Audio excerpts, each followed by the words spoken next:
Welcome back to the Against All Odds, the Less Than 1% Chance podcast with your host, Maria Ponte, where we will hear stories of incredible people thriving against all odds. And my hope is that we can all see how life is always happening for us, even when we are the less than 1% chance. Hey, welcome back to Against All Odds, the Less Than 1% Chance podcast with your host, Maria Aponte. I am so excited to have you guys back joining us with a new friend that I have here. He is from Queens, New York. He is the oldest of 6. I believe you were 7 years in Fed. Yes. Multiple business, some successful, some failures, which we'll get into a little bit because that is so important to know the difference and see the benefit in both. You've been through 2 divorces, rebuilding and seeing success that you deserve with your podcast, and we'll talk about that. And then how you help people go on vacation, which is awesome. One of my favorite things to do. And then you also have some apparel that you have as well, which is amazing. So introduce yourself a little bit, give me some background and how you got into all of this. And my name is Lyve Neutral. Thank you for having me. I truly appreciate being on your platform. It's an amazing platform, by the way. I listened to a couple of your episodes yesterday on my way to work. And I was excited about being here today. I couldn't wait. But I thought I started off with a nice, simple life until my mother kept popping out children. And the more children she popped out, the harder life got. Because with me being the oldest of 6, I had to take on that responsibility. And my sister, the second one, didn't come until about 8 years later. So I had 8 years to be a kid. And then the rest, it was over after that. And then it's, nope, think right. again. Yeah, it's just, and then with her being a girl, me having no experience on that, that was a whole nother story. Everything that having a little sister comes with, that's a lot. So shout out to all mothers out there who can put up and tolerate with young women. So I got 2 of my own, so I believe me, I understand. My sister did prep me very well because my first child wound up being a girl. I was somewhat prepared, but it's totally different when it's your sister and when it's yours. It's two different animals. Grew up in Queens, Far Rockaway, and life was pretty good. My mother was doing her thing, doing the best that she could to take care of us. And I was doing the best that I can to help out while still trying to be a kid. And with me being a Leo, I was still trying to roam, still trying to find my own path and things like that. I moved around a lot. One thing I will say, I tell my kids today, when you travel, it opens your mind to a lot of different things in life. Instead of just staying trapped in one place and only seeing everything in that one place, you have no idea how much you're missing out. So with me starting out young and traveling a lot, it got me a little too curious about the world. I wound up getting into some trouble. It took a while to get into the trouble, but I wound up getting into some trouble that landed me in prison. And I did about 7 years in federal prison. And that was a wake-up call for me. My brothers to this day, when they act up, I tell them, I say, you need to go to prison for about a year to help you wake up. So you can see that what you're doing out here is reckless and foolishness. It's just pure foolishness. And it's not worth it. No, it's not worth. At the end of the day, it's not worth it. When a couple years go by, you look back, you just be upset with yourself because you made a lot of bad mistakes and it didn't get you anywhere. And that was the case with me. But what prison did do for me, not only helped me do a full 180 mentally, but I finally picked up books. And I started to read and self-educate myself on personal development and things of that nature and business. Before my incarceration, I got incarcerated when I was 20 years old. And I came home when I was going on 28. But before that, I've never had a job. So I'm coming home with a GED, no formal education, never worked a job in my life. And it's like being reborn all over again. And I got to figure it out because when you're in there, you think when you go home, everything that you're going to do. But the world throws these curveballs at you, and you got to try to figure it out all over again. And that's what I had to do. So I came home with a mindset of I might as well be self-employed because I've never been employed. So I might as well just keep going, but just time do it in a positive way, in a positive light. And that helped me reshape my life. Yeah, I love that. I love that because I wholeheartedly, and if you've heard some of my other podcast Mhm. episodes, my belief, wholehearted, is life is always happening for you and not to you. Right. And I truly think that the adversities that we go through, the circumstances that we go through them because it's going to shape us. And we have two choices, right? We could see it as we're the victims of our circumstances, or we could see it as, all right, I see you, watch me Yeah. now.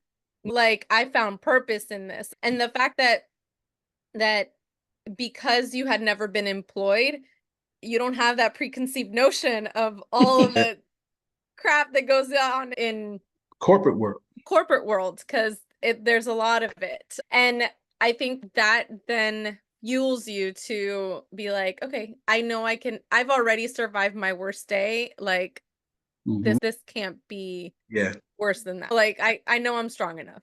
It's funny you say that because even to this day, I've been home about 15 years now. And even to this day, all of the crap that life throws at you, I at first it'll get to me and then I'll snap out of it because I done been through worse than this. Like this is nothing compared to what I had to survive and fight against for 7 years. Yeah. So it helped humble me in a sense to where when times get rough, I don't drown. I know how to keep my head above water. I know how to live a simple life. I know how to live below my means. I know when to turn up, when to immediately turn down, and I can fluctuate because of that experience. Yeah, absolutely. It shows you that no matter what you're thrown, you've got this. It's all good. And then I think going into your own business and being your own boss then takes away the uncertainty of, is this job going to even hire me because I have a record? Is this like Right. it? There's just so many other things that you're like, no, I'm gonna take that into my own hands, and I'm gonna hire me. Definitely. So I think that's awesome. So I would love to hear some of your business successes and failures. So get into that a little bit. It always starts with failures. Yeah. That's how we Nothing. learn. Yeah, that's how we learn. That's how we grow. That's how we were able to remix me and get back on our feet. So I started when I first started. I don't know why, but I started with one of the hardest things in the world to do, which was sell life insurance. And I don't know why I just jumped into no. I had no marketing skills, no advertising skills, no people skills, except tough love type skills. How am I going to sell life insurance policies? But I had Yeah. a amazing coach who walked me through it. He took me under his wing and she showed me the business, and I was able to go out there sell life insurance for about 5 years, 5 to 6 years, and life was amazing. I learned all types of important things that we should know as business people and entrepreneurs. You know what I mean? Like how to talk to people, etiquette, manners, respect, and integrity in business, and things like that. Of course, marketing and all of that. But I did have some failures. It took me about 10 months to sell my first policy. Oh God. But those failures taught me marketing and taught me Yeah. advertising and taught me promotion. And I had to learn that those are three different things. And I kept rolling them all into one. So after all those failures, I was able to finally get a grasp of what the three different things is and how to approach them differently, and then how to dress the part. I'm trying to sell life insurance. You got to dress the part. I can't have a white beat on and all of that. I got to dress the part. So I learned that. And then I was able to take off. And for the next 5 years, things was extremely successful. And then that was in 2008. And that's right when that started 2008 that started. And then around 2000, maybe about 13, 14, everything just went downhill. I got into real estate. Okay. It took me about 8 months to sell my first house. I think that's a magic number for Yeah, you. yeah. It just takes a while to get off the ground. But again, Yeah. there's so many lessons in those failures, and then and a lot of money being lost too. And you learn Yeah. how to where to really focus your investment on. But even though I seen some success in it, real estate wasn't for me. I dabbled into a little bit of network marketing. And then I got into some other things. I don't know if your podcast is ready for that, but I don't know if your audience want to hear that. But I got into some other things. And then one day I'm sitting in my office and one of my mentors, he's in town, he's visiting me, and we're sitting in my office and we're playing chess. And he's a millionaire, he's a pastor, he got it all. He got an amazing life. And while we're playing chess, he changed my life with this one thing he said to me. He said, "You know why you're not successful?" And for a second, the old me almost came out. What? Yeah. Who are you talking to? Like, I make $6,100 a month. That's why you here in town visiting me. What do you mean I'm not successful? Yeah. And he says, because you don't own anything. And at that moment, I realized I no longer have my life insurance license. I don't own that license. I no longer have my real estate license. I hung that up. I don't own my real estate license. None of us owns network marketing and all the other things. I didn't own it. I was just a affiliate. I was just a part of it. I Yeah. didn't own it. And that changed my life. And I had to restructure my brain and think ownership. How do I get into ownership? So to this day, I now brought a travel agency franchise, which is Cruise Planners. So now I spend the bulk of my day literally marketing, promoting, advertising, and booking travel for clients.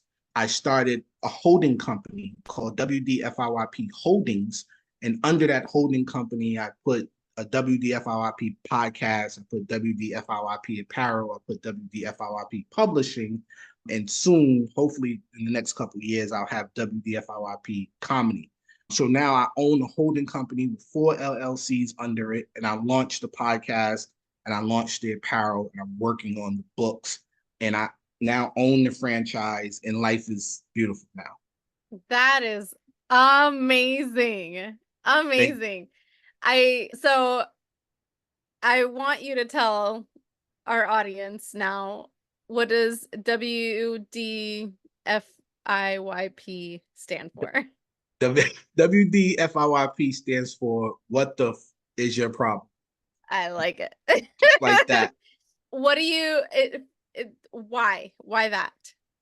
I still have, to a degree, I still have a monster caged up inside of me. And before that monster come out, the first thing that comes out of my mouth to someone is that question, what the is your problem? That's the first thing that comes to my mouth before I snap or stop myself from snapping. Yeah. So I decided, after seeing the therapist, the therapist told me that I should find a way to channel that rage. And I said, you know what? Instead of asking people this question in a negative way, or when the monster is trying to get out of his cage, let me try to put this in a bottle and make some money out of it, or at least do something positive with it. And I decided to start the podcast because at the end of the day, we all got a problem. And every single day that problem can change. I can literally ask someone that question 7 days a week and they might have 7 different answers. I just wanted to just put it in a positive light. So now when I interview people, I ask them that the answers is different for everyone. And it never seems to amaze me, the people's answer. And so when I slap it on a t-shirt or a hoodie, when people walk around and wear it, it's a conversation starter. When someone looks at these big gold letters that say WDFIYP on your shirt and they figure it out, it just instantly starts a conversation or a laugh or something. Yeah, absolutely. I love that. And I think that it's a question that a lot of people are taken aback by. Yeah. And normally, yeah, you're right. It comes out when I got teenagers and a 20-year-old. It's so weird to even say that. But yeah, I want to say that to them all the time. Literally, I was telling you that I had just picked up my daughter from school and she's all emotional and turns down what I was listening to. And I was like, I was listening to that. And gets all because it's Yeah. the last week of school and she's all emotional. And so I look at her and I'm like, that's exactly what I wanted to say. I'm like, hello, excuse me. Yeah. Yeah. So I think that it's when you're able to spin something that usually comes out in like, Negative way. yeah, like in this like defensive way, Yeah. right? Because those are the walls that we put up when we feel like attacked. You put up a wall and you're like, Yeah. what the hell? What Yeah. is happening right now? So when you can spin that and use it for good, because people, when the most, and this is what I love about this podcasting interview thing is people, the one thing that they love to talk about the most is themselves. Absolutely. And you learn so much from people. And it's the coolest thing. I love human beings. When I love the being able to sit back and being like very observant Right. of the way that humans act and behave. And I'm very much into personal development. And because of that, it really has opened my eyes to human behavior and how Yeah. different it is and where it comes from. And I go through therapy myself. So that helps me. Okay, I can sit back and like when someone cuts me off, instead of getting mad, because my 18-year-old, he's about to graduate. He's like driving and stuff, and he used to get so mad when people would cut him off. I'm like, they just have to poop. It's fine. Yeah. Because you can't get mad at someone that's in that situation. We've been there, all of us, Yeah. and you just have to go. So you got to make it home somehow.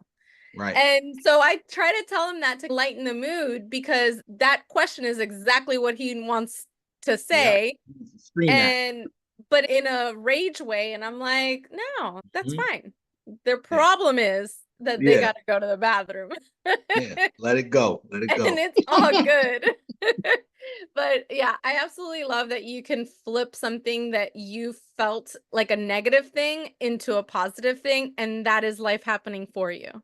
Absolutely. I Absolutely. love that so much. And 2 divorces, right? Yes. 2 divorces. And so what do you feel that you have learned from, I guess, looking back at that? Relationships are not for me. That is a really bad identity. I'm sorry. I have to be honest. You know what I learned about myself in marriages and relationships is that I no longer want to feel obligated for anyone else's feelings or emotions. And I also learned that if the woman isn't into other women, then that could be a problem as well. Because I like to have fun. I like to travel. I like to have fun. And sometimes that one person is just not enough, especially if it's stressful. So what I've learned that a marriage can be an amazing thing if the two people understand each other and they're in it for more than just themselves. So for me, I prefer to we could do a long-term relationship as far as it's us, we're exclusive, but you can see other people and I can see other people. I don't want to be obligated. Every time, if I'm in a good mood and you're in a bad mood, I don't want you bringing me down. If I want to do something that I feel as though I don't want to have to get permission from anyone. And I don't want to cheat on anyone. I don't want to disrespect anyone. I just prefer to be free. And when I call, you come. When you call, I come. Other than that, we just be free. Um, that those are the things that I've learned about myself within 2 marriages. But I've also learned that everything isn't always about me. So I always have to make sure that I am respecting other people's wishes Yeah. and as well. And I can respect anyone's wishes. I can respect that, but I'm gonna do it single. I want to be Yeah. free. I want to be doing my thing and whenever I want to. But Yeah. marriage can be a beautiful thing. It can be. Yeah, I agree. I feel like that's still something that I look forward to again because I already had one divorce. But I just feel like when we learn that we're responsible for our own feelings, I don't depend on my boyfriend to make me happy. That is Right. a me job. And he can add to my happiness, but he Mhm. isn't the one responsible. And I try to teach that to my kids as well, because I don't want them to depend on other people for their happiness. That is giving someone so much power over your emotions. And I really learned that in my marriage and my previous relationship. They can't be responsible for me being happy. I took time to get to know who I was again and that kind of stuff. But I do believe in the fact that I do want to at some point grow old with somebody and just know that you're my person, I'm your person. We're Yeah. good. But nobody is ever going to be responsible for the way that I feel. And I can't be responsible for the way that you feel. Because And I feel it's crazy to say that, right? Because my experiences were when a person causes that rage to come out, I'm like, why does this person have so much power? Like, who are they to be able to make me lose my cool? That can't be. And if we go through something and I lose my cool and I tell you, look, we have to figure out a solution for this because you just caused me to lose my cool, and that's not cool. And that continuously happens.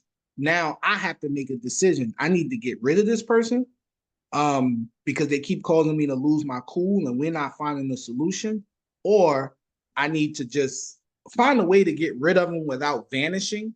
So sometimes I'm the type of person I just vanish. Like I'll just leave every material thing behind and just go because it can all be brought and accumulated again. But sometimes I try to go the route of taking everything with me, and that just that turns into a long day. But yeah, I just not giving someone that power that make you lose your cool is important to me. My sanity is important to me. And sometimes relationships, it can add to your sanity. It can just cause you to go insane. Yeah, absolutely. Again, I feel very, I guess from just life experience that we control that. And I've had moments where even my kids, I want to be like, for real? For real? But then even with them, I sometimes say, yeah, that was not the way that I choose to identify myself as the way that I react to things. Mhm. Did you catch me maybe on a day that I didn't have a lot of sleep and maybe my mood's not the norm? Absolutely. But I have to take responsibility of like how I react to things. And you can't have, this is what I tell my kids, you can't have more power over my Yeah. feelings than what I have. Because Yeah. you don't own me. If I allow you to enrage me, then I lost that power. Absolutely. Absolutely. And So it's like taking the reins of that in that's why I can't do like relationships no more. Because I lose my power. As a Leo, I'm a sucker for a damsel in distress. And I I always feel like those though, I'm gonna challenge you on something. all right. I feel like it isn't, I'm a Sagittarius and I'm like, give me all the adventures. All the adventures. That's a totally, yeah. I'm full throttle on that part of my Sagittarius and all the things. And the only reason I'm saying this is because I had a interview earlier today and we talked about this exact thing. It isn't necessarily that we are like our astrological sign or anything like that. It's so much of the wounds that haven't healed from when we were Ooh, children. okay. Okay. I see you. I'm gonna venture to say that you were there to help your mom. You Yeah. were your mom's right-hand person. Yeah. There is some type of childhood wound there that maybe you haven't healed. So that's why you gravitate towards damsels in distress. Abandonment. Yeah. That's part of it. That's part of my Yeah. trauma. Yeah. Yeah. It's so crazy. It's so crazy how this happens because we were supposed to talk yesterday, but Right. I didn't have this conversation with this person until today.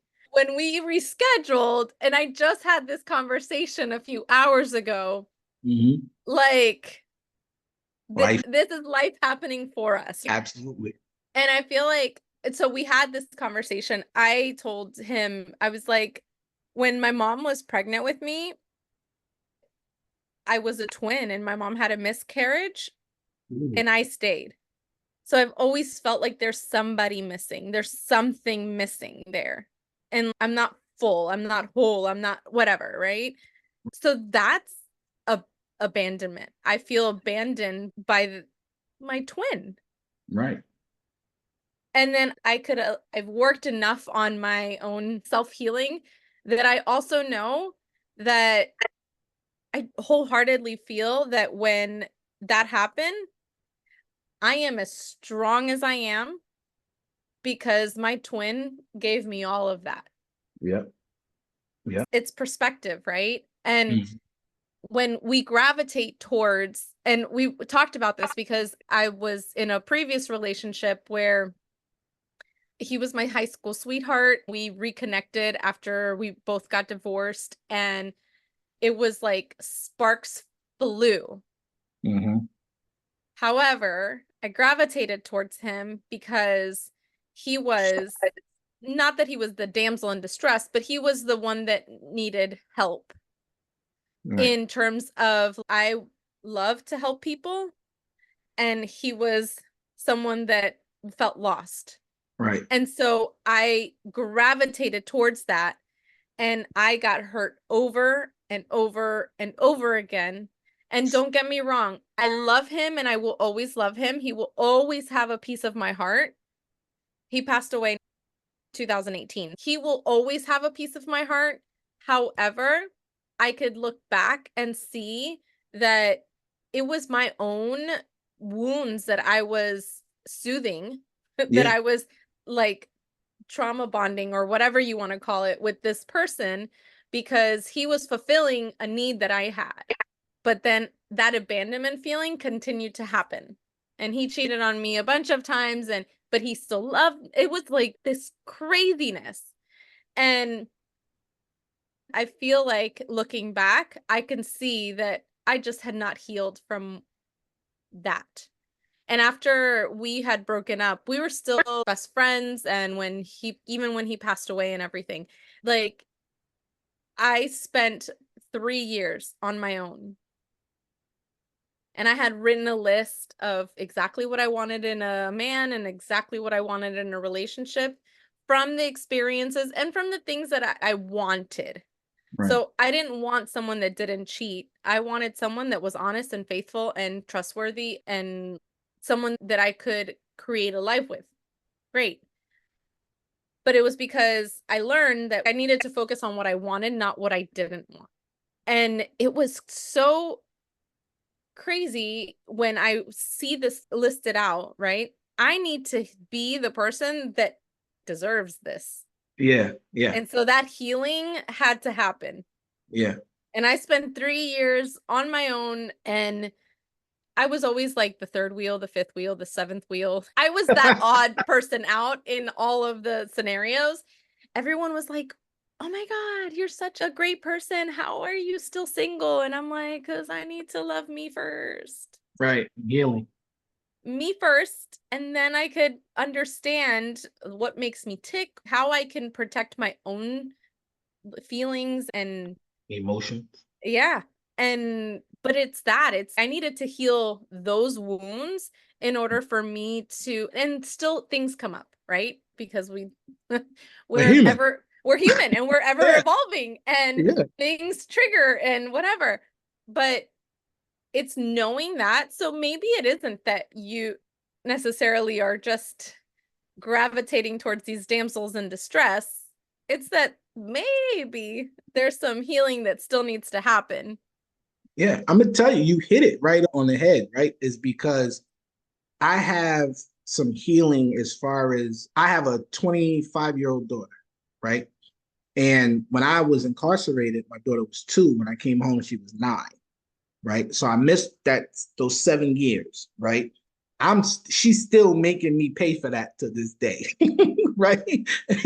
Directly and indirectly. Right. Yeah. And what I've noticed in life is that even when it comes to relationships, when it comes to the damsel in distress thing, is that I'm trying to make up for that in my relationships, not abandoning someone and leaving someone Yeah. behind to fend for themselves or to not have my presence. And in return, while I'm getting what I need out of that, this person is putting me through hell. Yeah. But I'm staying because I'm getting what I need out of that. You're feeding off of it. Yes, because it helps me because of my trauma, my past trauma. But in a sense, I'm doing this with the wrong person. Yeah. So now when I try to mend this relationship with my daughter, it's every so often she's just throwing that gap of time back in my face. Like Yeah, absolutely. I'm not listening to you, or I'm not letting you guide me because I'm still mad about this gap. I'm like, it's 15 years ago. Like, I've been here for 15 yeah, years. it's like, why are we not moving forward? So yeah, you hit it right on the head.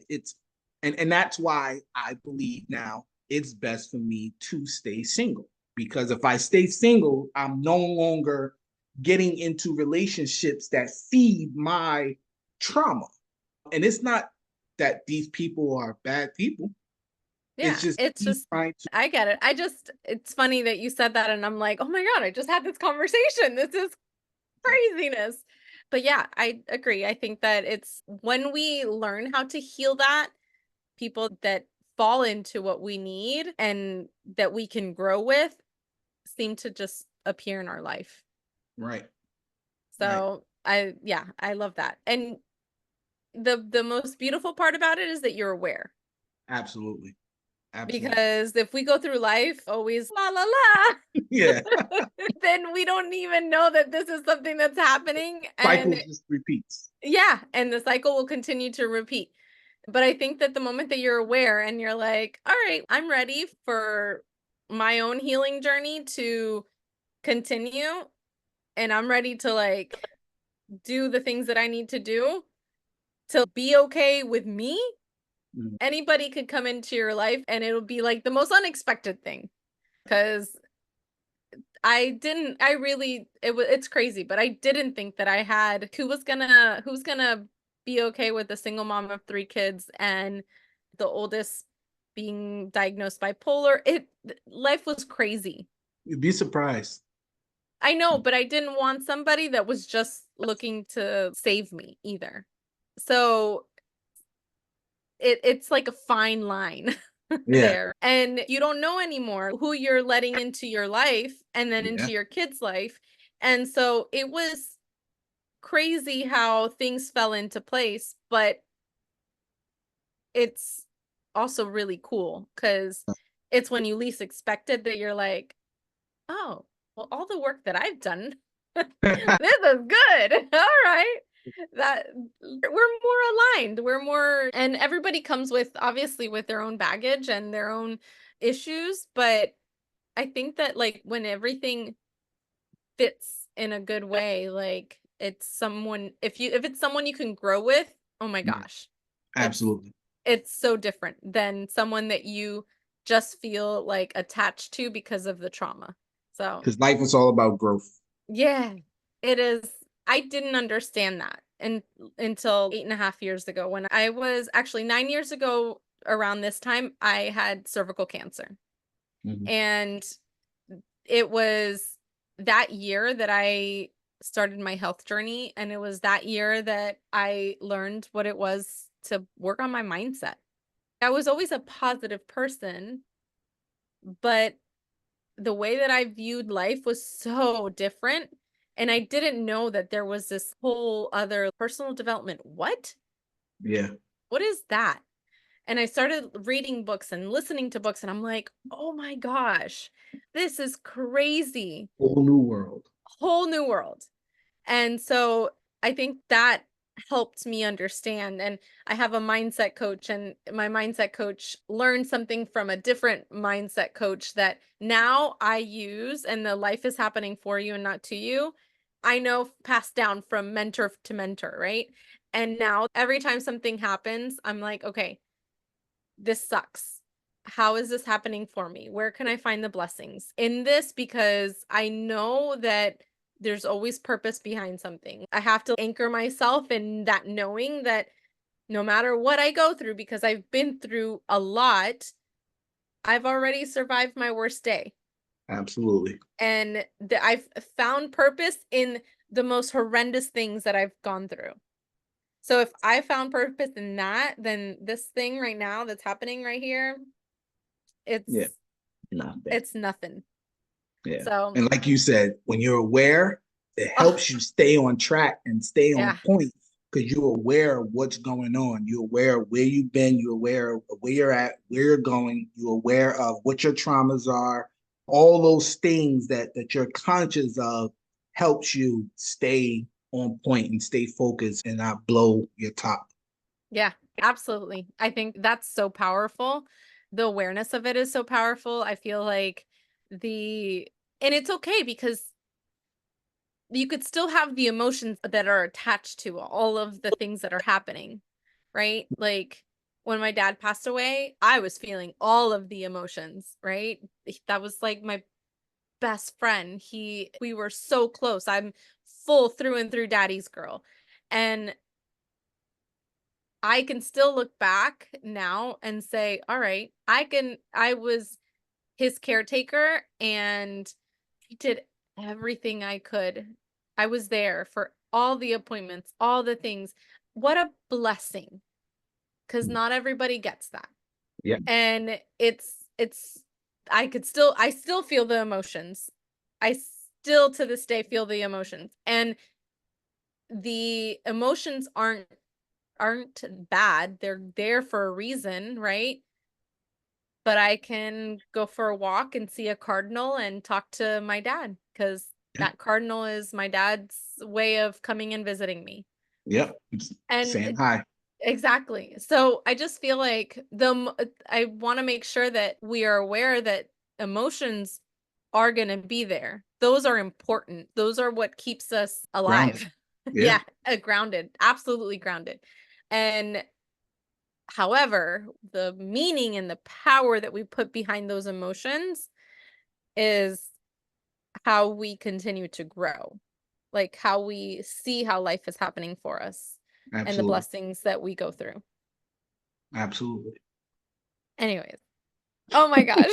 Don't you love the journey? Don't you love the journey? The journey is the best. The journey Yeah. is the best. So, if you had, what is the goal that you have that you feel like is your mission? Live off the grid.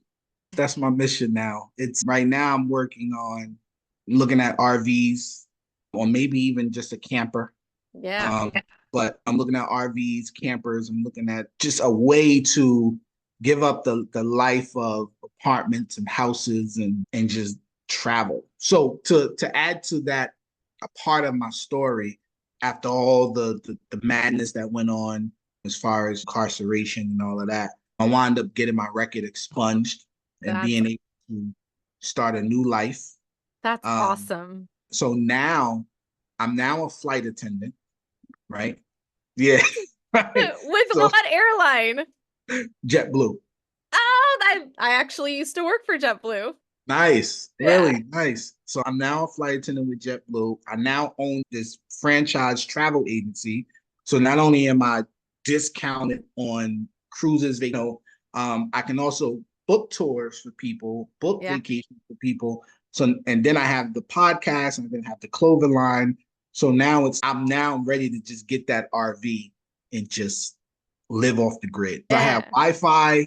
I can live an amazing life and not have nothing tying me down. I still have my 25-year-old daughter, my 14-year-old son that I'm still responsible for, and they got the bat phone.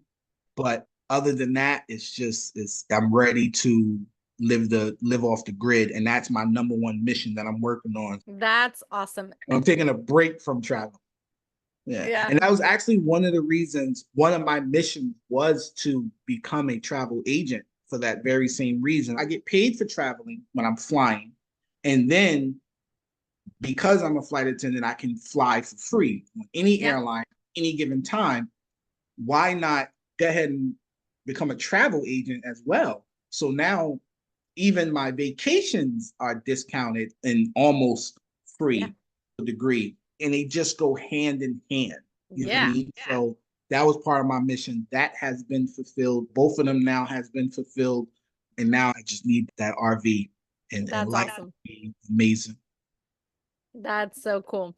So, what are, other than that, what are a few things that you may be working on and maybe some lessons you've learned from just the things that we talked about? One of the biggest lessons I've learned in life, and you definitely you touched on it earlier, is when you was mentioning how your mentor learned from other mentors, is that one thing life has taught me is that if you strip away everything in the world, cars, planes, boats, houses, strip it all away, there's one thing that still remains, and that's humans. We're not going nowhere. We're supposedly the only species on Earth. So we're not going anywhere. So helping one another is extremely, extremely important to me and always have been. I just didn't know it.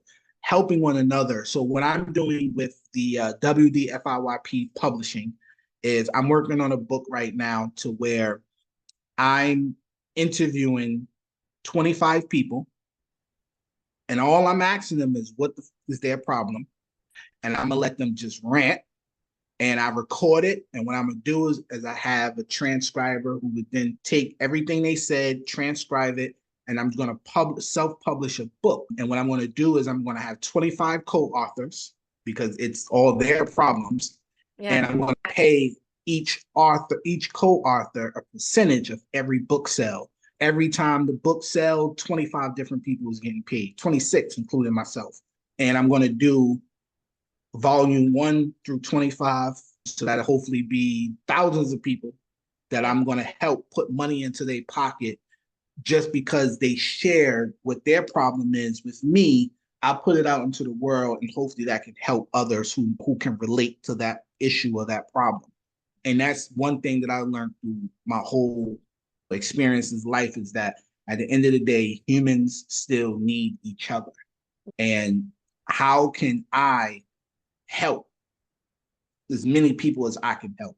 And that's for me to just gather people, unite people, and share experiences and stories with people so we can all help each other, but also make some money at the same time. I love that so very much. That's awesome. And then what habits help you keep on task with those goals? Um, Basketball. I love basketball. Whether I'm playing it or watching it, I love it. Reading. I try to read an hour a day, though I have been slacking lately due to busy schedule. And those are really it. Besides spending time with my children, was hard to spend time with my 25-year-old because she got to put me on her schedule. But, but I know the feeling. my son, he like we kicking it every day. But those three things, just basketball, reading, and my kids, is the three things that just keep me focused and on point. I love it. Love it so much. Is there anything else that you want to touch on before we jump off? I would just like to say thank you again for allowing me to be on your podcast and your platform. I truly appreciate it. Thank you for opening my eyes to some things with this conversation. If anyone's looking to get in contact with me, I am found. You can just go on Instagram or Facebook, type in WDFIYP, or type in Trusted Travel Advisor, Cruise Planners Trusted Travel Advisor. Go to trustedtraveladvisor.com, or you could just pick up the phone and dial 407-300-0411. I'm available. Sweet. I'll put all of the information in the show notes for anyone to contact you. But this was awesome. Thank you Yeah. so very much. I am like pumped for everyone to listen to this. I think it was a great conversation. That's what I love about having this podcast, is that I have these amazing conversations with people that I would have never met otherwise. Yep. Yep. And That's amazing. it fills my cup. So anyways, thank you so much. I really, really appreciate it. Listeners, thank you for listening. And I'll put, again, all of his information in the show notes. And if you have any questions, I know that he'll help you out. I hope you have an amazing day. Thank you so much for listening. Peace out, guys. Love your life. Bye.